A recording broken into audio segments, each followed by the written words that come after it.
Bueno, quiero agradecer al comité organizador de este importante curso y a Healthia, que es el patrocinador, por la invitación. Es un verdadero placer estar con ustedes con un tema muy importante que es el síndrome de distrés respiratorio agudo en el paciente adulto con y debido a COVID-19.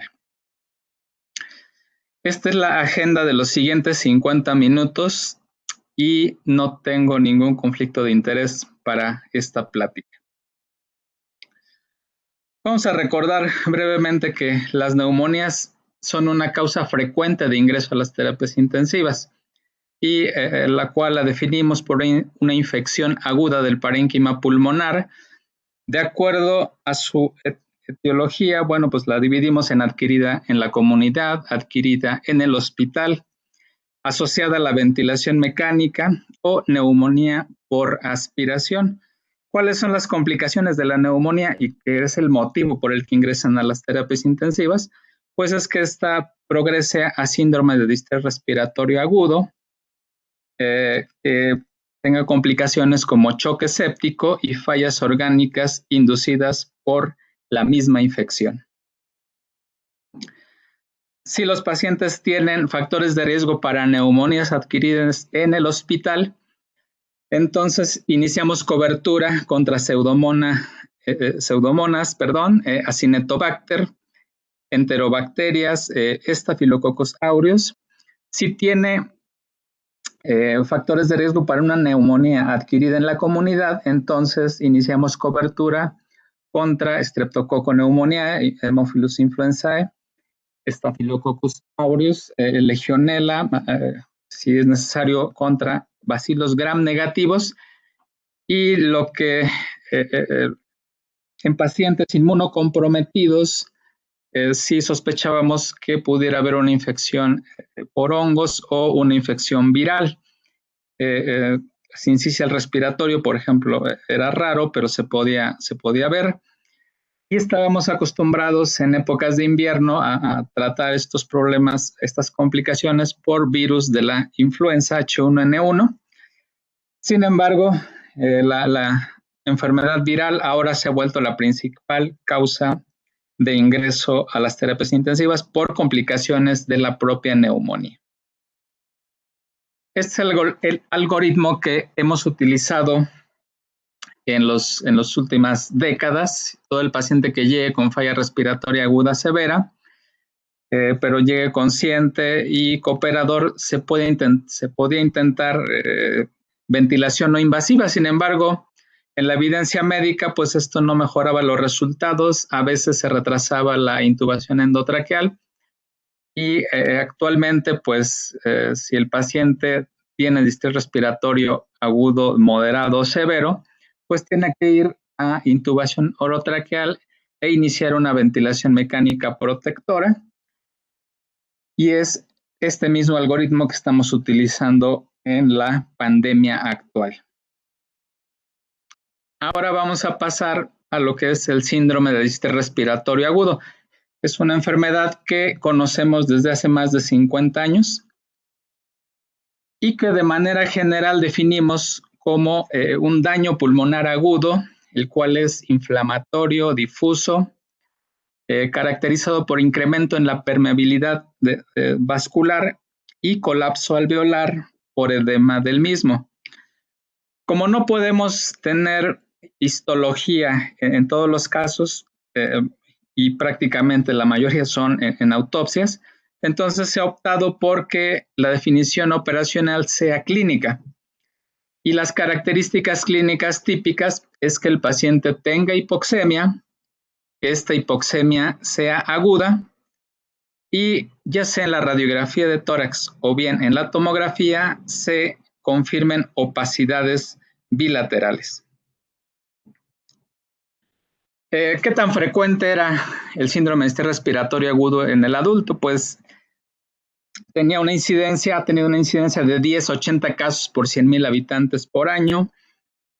Sin embargo, en pacientes que se documentaba la enfermedad en países de bajos recursos, a veces el diagnóstico es incorrecto hasta en un 51%, comparado con países de primer mundo, en donde aún así a veces hasta casi un 20% llega a ser infradiagnosticado.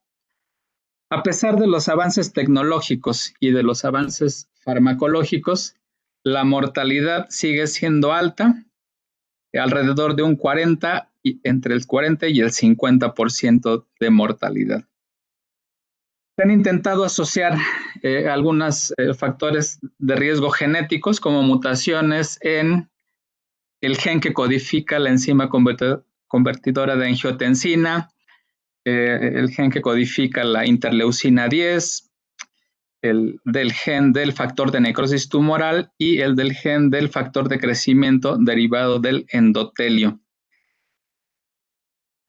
Y bueno, como sabemos, el daño pulmonar cursa con 3 fases. Una fase exudativa, en la cual, como bien sabemos, hay un daño de la membrana alveolo-capilar, formación de membranas hialinas, posteriormente edema del propio alveolo, lo que produce un colapso del mismo, y más adelante infiltración celular por linfocitos y por macrófagos. Esto más o menos tiene un periodo entre 1 y 3 días. Más adelante, de 3 a 6 días, viene una fase proliferativa. En esta fase proliferativa, básicamente lo que predomina es degeneración e hiperplasia de los neumocitos tipo 2 e inicia una proliferación de fibroblastos en la membrana alveolo-capilar. Y finalmente, una etapa en donde hay un engrosamiento muy claro de esta membrana alveolo-capilar y la infiltración de fibroblastos que empezó en el intersticio, pues ahora se vuelve intraalveolar. Y esta etapa le denominamos fase fibrótica, que habitualmente la observamos en un paciente que lleva más de 7 días con el síndrome de distrés respiratorio agudo. Por lo que en la clínica, en el paciente adulto, sabemos que un paciente que ingresa con distrés respiratorio agudo, pues requiere una ventilación mecánica por lo menos de 7 a 10 días. ¿Cuáles son los factores de riesgo a los que nosotros denominamos como distrés respiratorio primario? Pues es el que tiene una causa pulmonar. Lo más común, pues neumonías bacterianas, virales, fúngicas, neumonías por aspiración, pero también pueden ser otros motivos como contusión pulmonar, lesión por inhalación y casi ahogamiento. Y tenemos otras causas a las que denominamos distrés respiratorio secundario, en donde pues la sepsis de otro origen que no sea pulmonar puede ser una causa, el trauma que no sea torácico también, una buena causa frecuente en ciertas temporadas es la pancreatitis, también las quemaduras inducido por drogas, politransfusión, al que denominamos TRALI, después de una cirugía cardíaca de bypass coronario, y en los pacientes que tenían un trasplante pulmonar o después de una embolectomía, el edema pulmonar por reperfusión es una causa también que llegamos a observar. Estos criterios clínicos más recientes acuñados es la definición de Berlín. Y como acabamos de mencionar, los criterios clínicos pues son estos: que sea una insuficiencia respiratoria aguda, que se observen los infiltrados bilaterales, ya sea por radiografía o por tomografía, y ya de acuerdo al cociente PaO2, FiO2, vamos a graduar la severidad del síndrome de distrés respiratorio agudo, y de eso va a depender su mortalidad. Por ejemplo, en el distrés respiratorio leve, con una PAFI de 201 a 300, la mortalidad es del 27%. Si es esta PAFI de 101 a 200 milímetros de mercurio, le denominamos moderado y la mortalidad será del 32%. Severo en caso de que la relación PO2-FiO2 sea menor a 100 milímetros de mercurio, es el que tiene mayor mortalidad de un 45%. Y lo que sabemos pues es confirmar, si por lo menos tenemos radiografía de tórax, que estos infiltrados se encuentran en los 4 cuadrantes. Si es agudo, pues nuestro primer diagnóstico diferencial va a ser el edema pulmonar cardiogénico, que de hecho al síndrome de distrés respiratorio agudo le llamamos o le denominamos un edema pulmonar no cardiogénico. Entonces es el primer diagnóstico diferencial. Pero bueno, si tiene estos infiltrados agudos en los 4 cuadrantes, pues ya cumple estos criterios. Pero bueno, con la tomografía podemos observar básicamente que el síndrome de distrés respiratorio agudo es un edema pulmonar que no es cardiogénico y que tiene características heterogéneas, es decir, tenemos áreas totalmente colapsadas con mucho colapso alveolar, podemos tener atelectasias como tal, pero también podemos tener áreas pulmonares preservadas. Entonces, esta enfermedad heterogénea nos ha enseñado mucho en el sentido del tratamiento ventilatorio.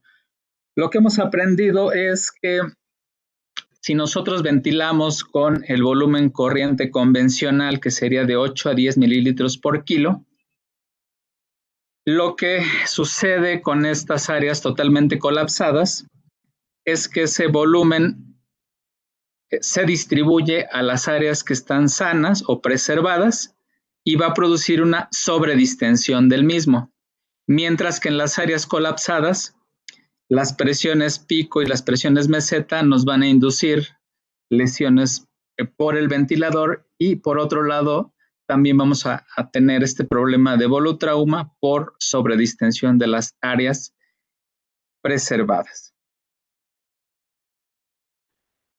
¿Cuál es el trabajo en el diagnóstico diferencial? Pues el primero de todos es edema pulmonar cardiogénico.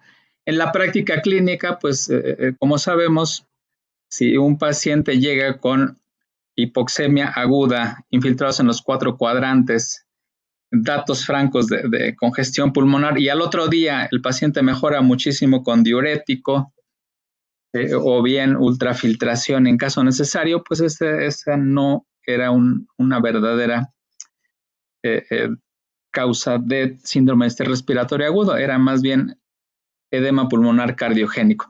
También tenemos que hacer el diagnóstico diferencial si el paciente ya tenía antecedentes de una neumopatía intersticial crónica y sobre todo si tenía enfermedades del tejido conectivo ya con afección del parénquima pulmonar. Otras causas son la hemorragia alveolar difusa y confirmada con antecedente de vasculitis. Si el paciente recientemente recibió drogas como bleomicina o amiodarona, y también si estas pudieran ser lesiones metastásicas, de acuerdo a la historia clínica del paciente, y siempre pues descartar tuberculosis. ¿Qué hay del tratamiento del síndrome de distrés respiratorio agudo? ¿Qué es lo que hemos aprendido en los últimos 50 años? De manera general, pues hemos aprendido técnicas de ventilación mecánica con ventilación mecánica protectora, que hemos mencionado, fluidoterapia, la cual quiere decir que se han intentado estudios de intervención con una terapia de líquidos liberal contra una contra una técnica restringida y bueno, en la parte liberal encontramos que la sobrecarga de líquidos ha sido perjudicial debido a que se produce más edema intersticial, en algunos casos llega a haber derrame pleural y en la caja del tórax puede haber un síndrome de restricción, lo cual empeora el pronóstico de los pacientes y siempre utilizamos una terapia de líquidos restrictiva. En cuanto a la intervención farmacológica, aquí pues se han intentado óxido nítrico, sin embargo en algún ensayo clínico como tal no se demuestra la mejoría en el grupo de intervención contra los grupos de tratamiento convencional. Por lo tanto, pues los efectos sí son verdaderos, sin embargo, no es una recomendación para todos los pacientes. En el caso de los esteroides, se han utilizado primero tratando de ver la diferencia en mortalidad. Estos no han sido resultados positivos. Y en un segundo intento se determinó si los pacientes tenían menos eventos de fibrosis pulmonar. Sin embargo, los resultados no han sido claros. Entonces, hasta el momento, no tenemos farmacológicamente un medicamento que disminuya la mortalidad o que disminuya otros eventos como días de ventilación mecánica o fibrosis pulmonar. Y también con la nueva tecnología, la oxigenación con membrana extracorpórea, también se ha intentado en pacientes que tienen o que están refractarios a todas las maniobras previas.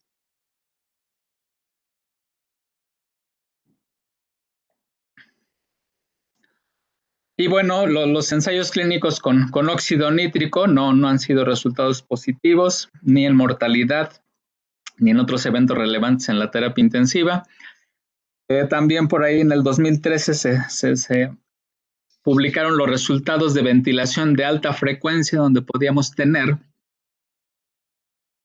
una ventilación ultraprotectora. Sin embargo, la diferencia en mortalidad no hubo una diferencia significativa, por lo cual se considera un objetivo primario negativo.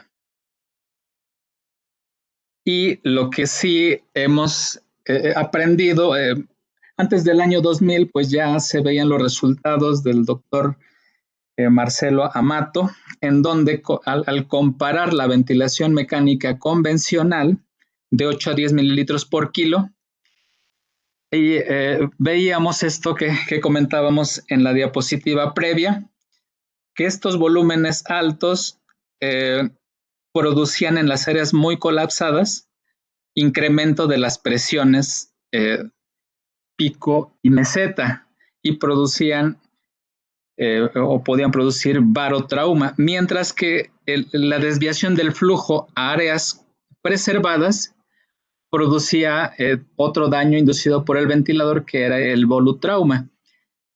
Y observó también que volúmenes pequeños de 4 a 6 mililitros por kilo tenía un mejor efecto terapéutico. Vean ustedes que sí lograba reclutar estas áreas que estaban colapsadas, y en las áreas preservadas no producía esa sobredistensión. Esto también lo observaron en el modelo animal, y después de varios minutos con lesiones inducidas por el ventilador, en no más de 20 minutos, el daño al parénquima era totalmente observado en este modelo animal.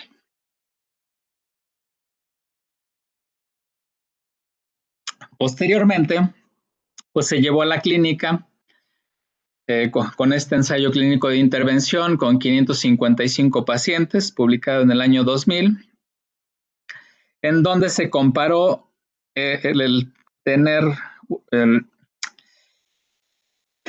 una ventilación protectora con volúmenes pequeños, 6 mililitros por kilo, comparado contra 12 mililitros por kilo.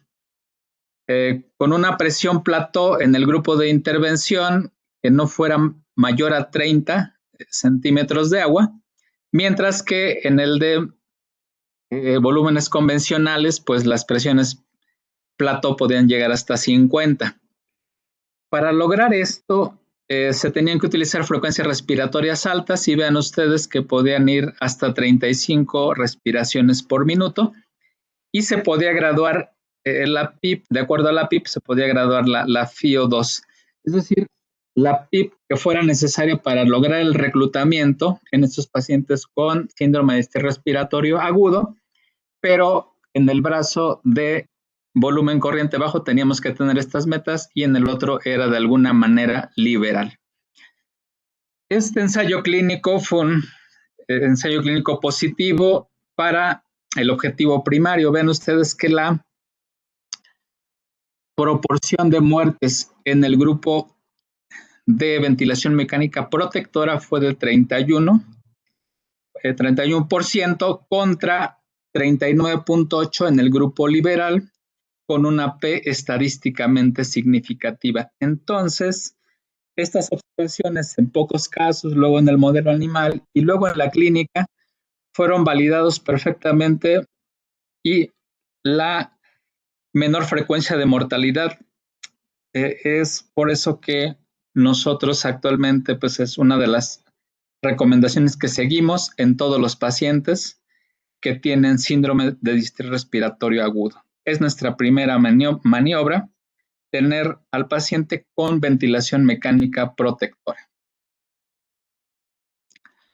Otras maniobras que se han utilizado en síndrome de distrés respiratorio agudo, pues son las maniobras de reclutamiento, que como sabemos existen varias, pero por decir las más frecuentes, pues es la maniobra de 40 de PIP por 40 segundos, a la maniobra que llamamos 40 por 40, hay muchas más, y lo que observamos con el paso de estas maniobras es que va habiendo un reclutamiento alveolar progresivo hasta lograr un reclutamiento alveolar apropiado. Todas estas maniobras de reclutamiento han demostrado que mejoran la relación PaO2-FiO2 en todos los casos. Sin embargo, esto no tiene efecto en la mortalidad.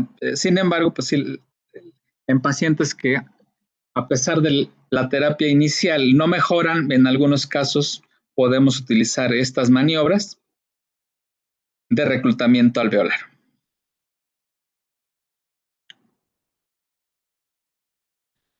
Algo también que algunos investigadores en la ventilación mecánica en este síndrome observaban era que había áreas dorsales en la posición supino, que eran grandes áreas en las bases, que no podían ser reclutadas por la propia posición supina.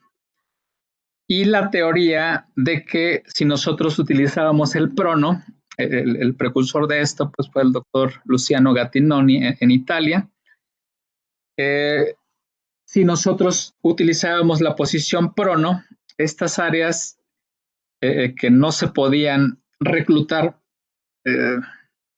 mejoraba este problema, y además algunas estructuras intratorácicas como el peso del corazón, otras ventajas, la mejor depuración de secreciones.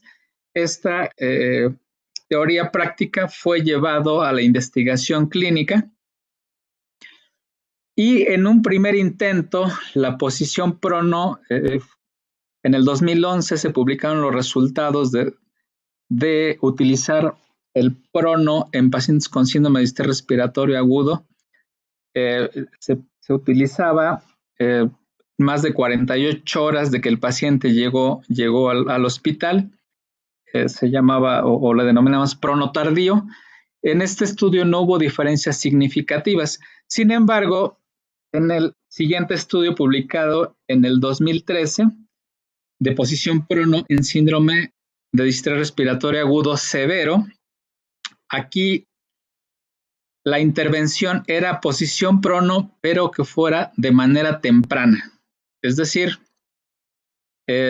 entre 12 y 24 horas el paciente ya se aleatorizaba, así recibía la posición prono o la terapia convencional. Fueron 229 en el grupo control contra 237 en el grupo de posición prono. Las características demográficas y causales del síndrome pues eran muy parecidas, incluso las escalas de severidad eran grupos muy comparables.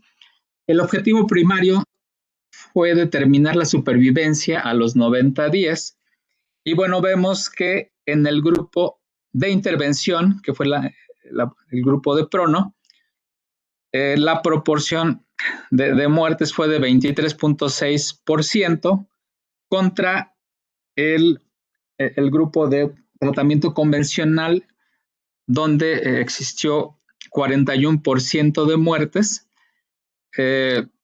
con un hazard ratio de 0.44 y una P estadísticamente significativa. Entonces, con los resultados de este ensayo clínico, que es un ensayo clínico positivo, es otra de las maniobras que utilizamos en el paciente con síndrome de distrés respiratorio. Primero, ventilación protectora. Maniobras de reclutamiento no mejoran mortalidad, pero sí mejoran la oxigenación. Sin embargo, si el paciente tiene una enfermedad severa, utilizamos el prono de manera temprana y que por lo menos tolere esta posición prono 16 horas.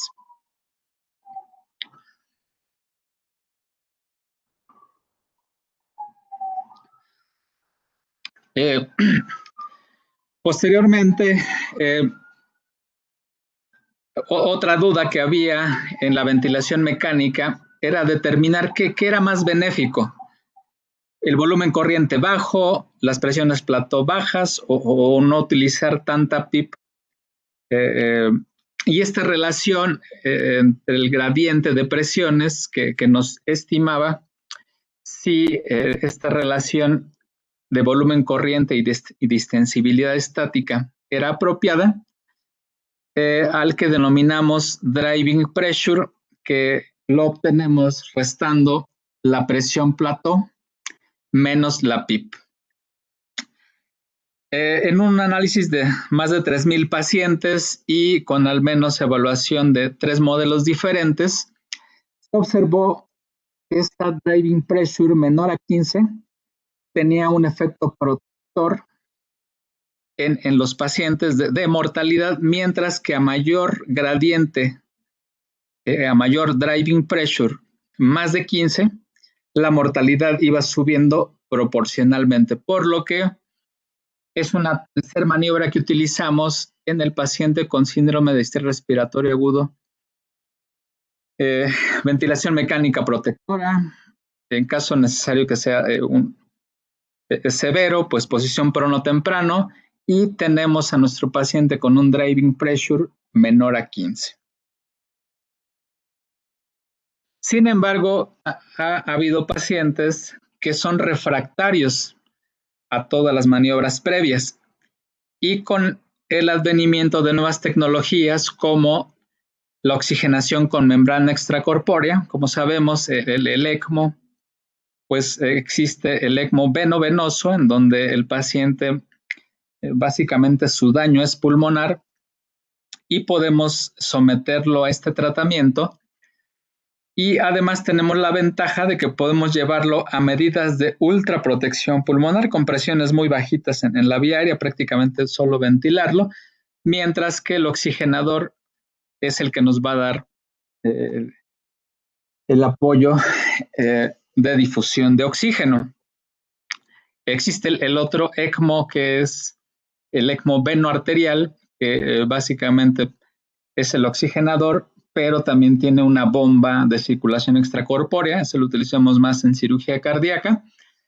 Pero la pregunta es si esto utilizado de manera temprana podría disminuir la mortalidad en los pacientes con síndrome de distrés respiratorio agudo severo.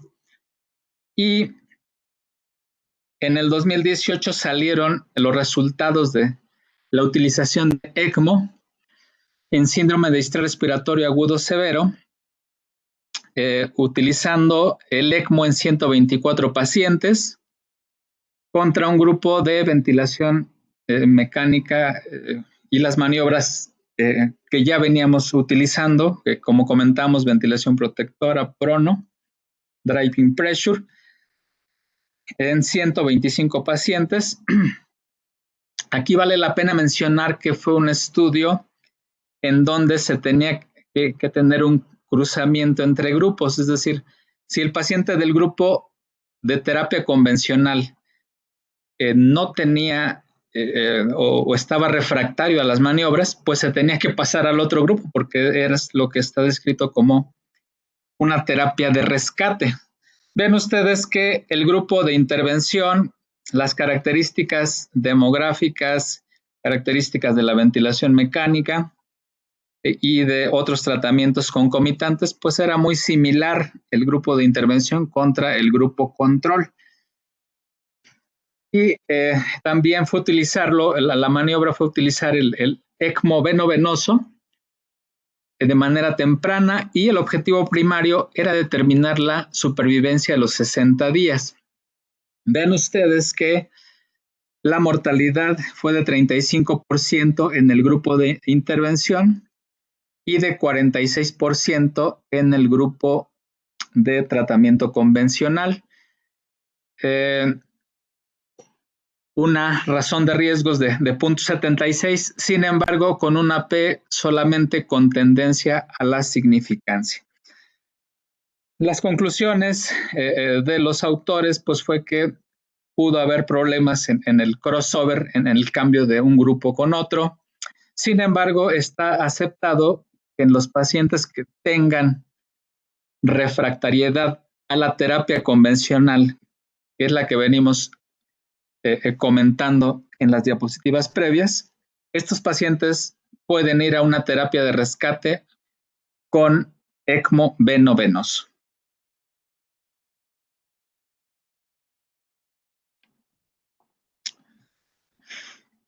También otro de los estudios en esta población de síndrome de distrés respiratorio agudo con el uso de bloqueadores neuromusculares de manera continua, en infusión continua. La pregunta de investigación pues es ver si el grupo de intervención con relajante muscular en infusión, específicamente cisatracurio, en pacientes bien sedados contra pacientes solamente sedados podía disminuir los resultados de supervivencia, específicamente y también de alta hospitalaria. Sin embargo, este estudio fue negativo, proporción entre el grupo de intervención 42.5 contra 42.8 en el grupo control, fue una P de 0.93 y el estudio fue detenido en el análisis interino. Lo mencionamos por ser un estudio reciente y la recomendación para el uso de bloqueadores neuromusculares es que si el paciente no logramos llevarlo a metas ventilatorias porque digamos las presiones en tanto pico como meseta y el paciente no esté bien sincronizado con el ventilador, podemos utilizar el relajante. Sin embargo, pues no lo utilizamos en todos como una medida obligatoria debido a que en la evidencia clínica, pues esto fue un estudio negativo para el objetivo primario. Ahora bien, ¿qué es lo que hemos visto en el síndrome de estrés respiratorio agudo provocado por COVID-19? Después de estos meses de aprendizaje, pues con este nuevo coronavirus que tiene su origen en China, sabemos más de su ciclo de vida y su alta afinidad por los receptores tipo 2 de la ECA. Como sabemos, pues este es ahorita el enemigo número 1 público de la salud a nivel mundial, está distribuido a nivel global y como sabemos, pues la mortalidad ya supera el millón de personas a nivel mundial en cifras oficiales. Y lo que hemos observado es que el daño de la membrana alveolo-capilar, el daño alveolar, son idénticos que el síndrome de distrés respiratorio agudo que conocemos tradicionalmente. También pasa entonces por sus 3 fases, y un paciente que ingresa con distrés respiratorio agudo provocado por este nuevo coronavirus, también en la práctica clínica vemos que los pacientes tienen que estar de 7 a 10 días con ventilación mecánica, con todas las maniobras que acabamos de comentar. Como sabemos, pues las consecuencias de esta infección viral no son solo pulmonares. Estas pueden ir desde síntomas leves como pérdida del gusto, pérdida del olfato, fatiga, dolor muscular, problemas de concentración, hasta estas causas letales como es el síndrome de distrés respiratorio agudo, que es ahorita la principal causa de muerte, y también disfunción cardíaca por esta sepsis viral, que también es una causa frecuente, sobre todo si se juntan estos 2 problemas.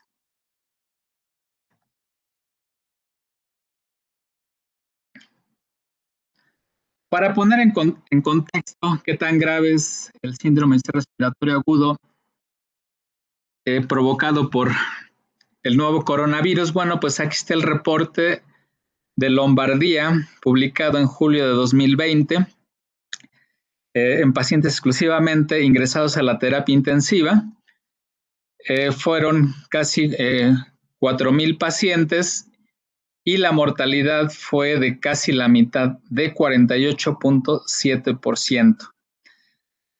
Al estimar los riesgos de cuáles podían ser, eran los factores que más riesgo producían para esta mortalidad, pues se encontró que el tener EPOC incrementaba el riesgo 2 veces más comparados con los que no tenían EPOC. Y los pacientes con enfermedad renal crónica, el riesgo de muerte iba hasta 2.78 veces más que los que no tenían enfermedad renal crónica. Y algo muy importante que vieron en su población era que la edad era relevante en la mortalidad. Si los pacientes tenían de 64 a 69 años, el riesgo de muerte casi era 3 veces más que con los pacientes más jóvenes. Y si tenían más de 69 años, el riesgo se iba hasta 4.25 veces más la probabilidad de muerte contra los pacientes más jóvenes.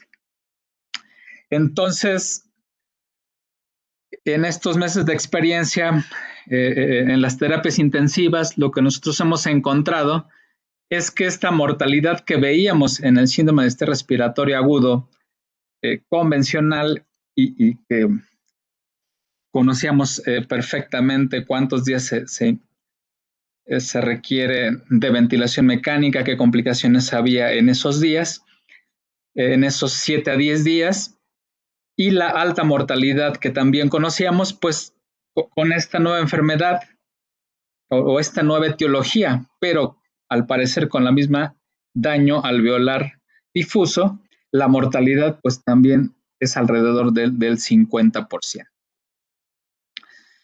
En las curvas de supervivencia, pues se podía observar que en menos de 60, a mayores de 64 años, pues la supervivencia mediana, pues era en menos de 10 días, eran los de peor pronóstico, ¿no? Aunque vimos que más de 69 eran los que hasta 4.25 veces más la probabilidad de muerte.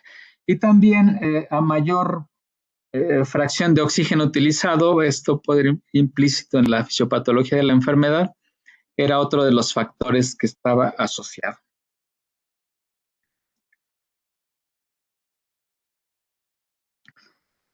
Bueno, ¿cuál ha sido el tratamiento en los pacientes adultos?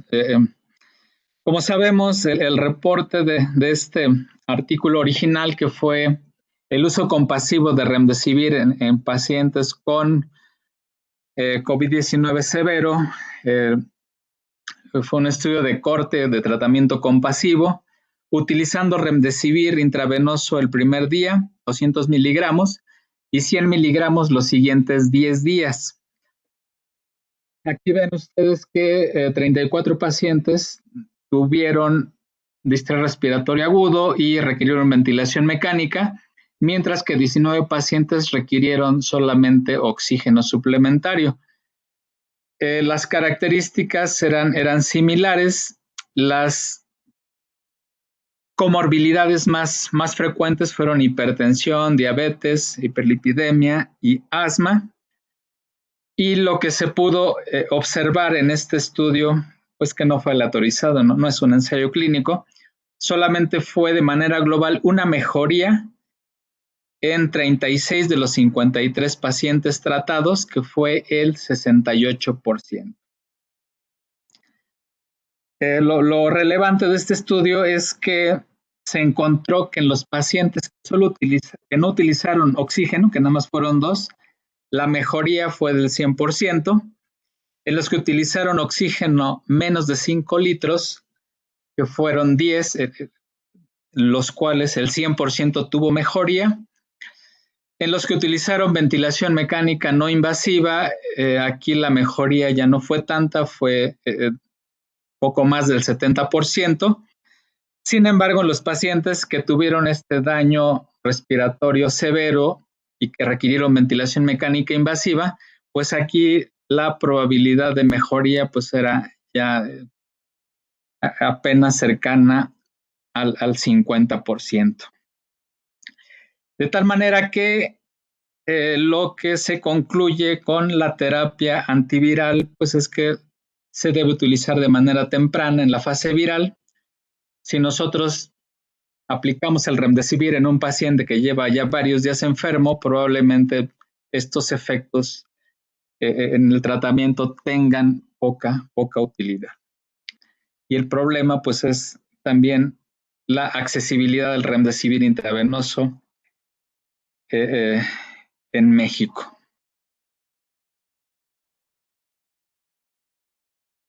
Lo que sí ha sido muy relevante son los reportes de este estudio que también conocemos, que es el RECOVERY, en utilizar dexametasona en pacientes hospitalizados con COVID-19.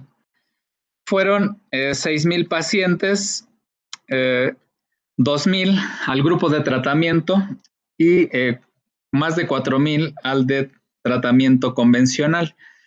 La dosis fue dexametasona vía oral o intravenosa por 10 días y el objetivo primario era determinar la mortalidad a los 28 días. Vean ustedes que la proporción de pacientes con el grupo de tratamiento con dexametasona, la proporción de muertes fue de 22.9 en el grupo de intervención contra 25.7 en el grupo de terapia convencional. Esto nos dio una razón de riesgos de 0.83 con un intervalo de confianza de 0.7 a 0.93 que no rebasaba la unidad, con una P estadísticamente significativa. Y además lo dividieron en 3 categorías: los que no requirieron oxígeno, los que requirieron oxígeno a dosis bajas y los que requirieron ventilación mecánica. Aquí lo relevante pues es la siguiente diapositiva, en la cual observamos que los pacientes que recibieron ventilación mecánica invasiva, la razón de riesgos fue de 0.54, o sea, a favor de la dexametasona. En los pacientes que recibieron oxígeno solamente también está a favor.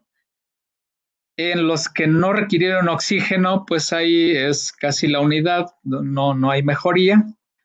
Pero de manera global, el utilizar dexametasona 6 miligramos vía oral o intravenoso durante 10 días es un tratamiento que tiene resultados positivos en la mortalidad de los pacientes y por lo tanto es lo que está recomendado utilizar y lo que estamos utilizando actualmente en los pacientes con distrés respiratorio agudo por COVID-19. Y ya para concluir,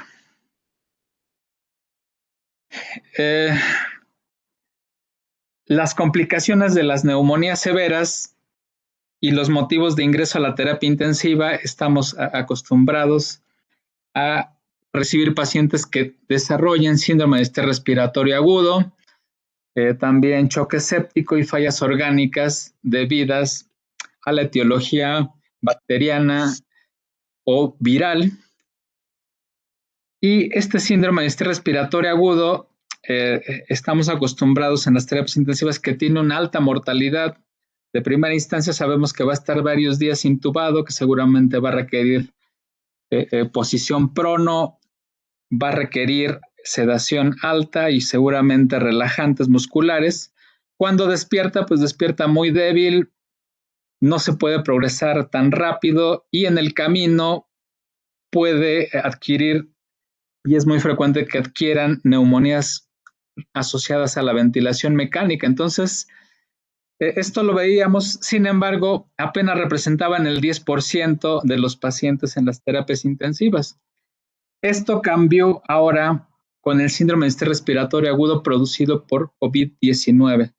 Se ha convertido en la primera causa de ingreso a las terapias intensivas y se comporta muy similar con esta agresividad, con tantos días de ventilación mecánica y todo lo que conlleva tener muchos días sedado y relajado a un paciente, aunado a que puede presentar otras complicaciones sistémicas. Las más temidas en la terapia intensiva puede ser la tromboembolia pulmonar o bien el daño miocárdico inducido por el nuevo coronavirus. Lo que hemos observado y lo acabamos de ver en las diapositivas previas, pues es que la mortalidad es muy similar, es una enfermedad muy grave y que el tratamiento, pues principalmente es de soporte. Este tratamiento, pues es muy similar a lo que veníamos mencionando. ¿Qué hacemos con los pacientes adultos con síndrome de estrés respiratorio agudo por COVID-19? Pues utilizamos la ventilación mecánica protectora, utilizamos la posición prono. En casos refractarios a todos los tratamientos previos, se puede utilizar la oxigenación con membrana extracorpórea. Y en cuanto al tratamiento farmacológico, lo único nuevo que tenemos es Remdesivir en etapas tempranas, que bueno, por el momento la disponibilidad es el problema. Y lo que sí estamos utilizando es la dexametasona 6 miligramos durante 10 días. Muchas gracias a todos.